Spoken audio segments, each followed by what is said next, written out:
Ồ hay tụi nó hiền mi dâu pa thấy chuối hấp bể lâu mấy cả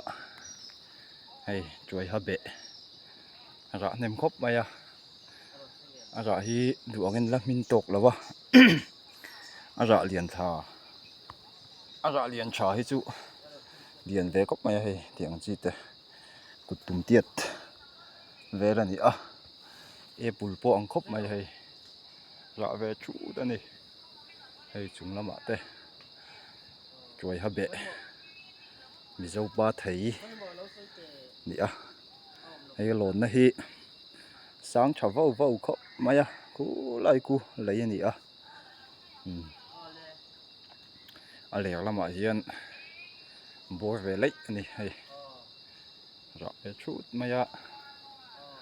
lâu mê cái này đuổi anh cái chất trắng âm lâu hay có ôm nó hi sáng khóc mày chú vòng chuan video bộ đuổi anh cái là cho thấy lâu rõ chút mày rồi làm thế cuốn rõ chút mày chuối hấp bể tuần lai vang to chèn kẹt ăn đôn hi nè mà chỗ chú chèn kẹt này thì ăn chè lâu species cutแต่chúนี่mấy thấy này thằng khó chuối hấp bể anh này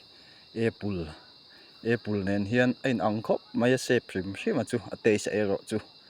sản thung